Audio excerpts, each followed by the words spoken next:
looking at people that they call so-called successful, and they only look at the glory, but they don't see the grind.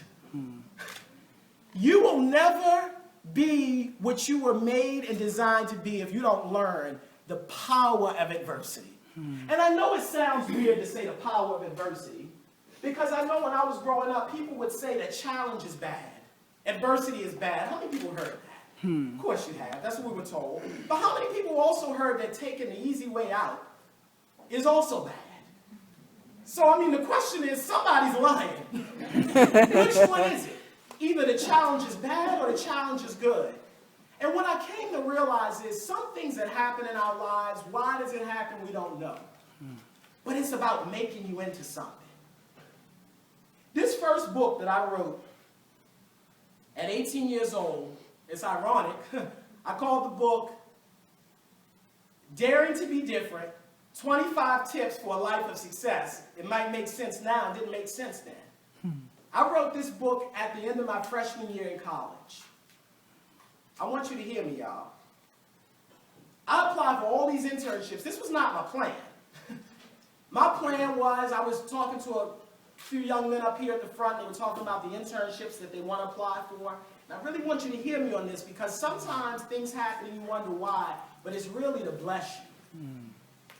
I applied for all these internships, y'all, dozens. I got denied from every single one of them. Wow. Y'all, I was getting rejection letters from places I had not even applied. It was bad. All right? It was bad. And I said to myself, and somebody needs to hear this, I said to myself, what am I going to do with this whole summer? I can have a pity party, and I did, but the pity party can't last all summer. And you know what I said? I said, since nobody is going to give me a yes, I got tired of waiting for a yes. How many people have been there? People tell you, no, you're too young. You're not experienced enough. You can't do this. You can't do that. I got so tired of waiting for a yes and hearing all these no's. You know what? I decided I'm going to create my own yes. I'm going to create my own yes. Because you know what? I didn't need anybody's permission to write a book.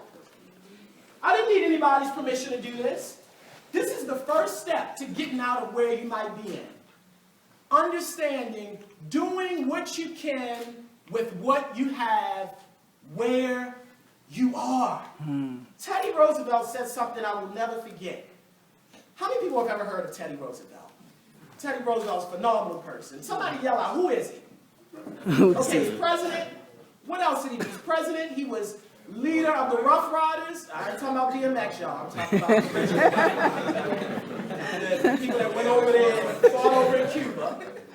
He was assistant secretary of the Navy. A lot of people don't know, though, he had a whole host of challenges in his life. He had children that died. He had a wife that died.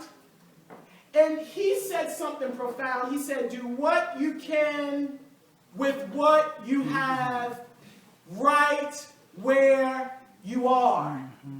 Y'all, that's step one. If you are at a point like me where you're getting tired of people telling you no, I want you to know you don't have to wait for somebody else to give you a yes. You can create your own yes. You have to find out, Gates Millennium scholars, hear me on this. You have to find what you can do right where you are.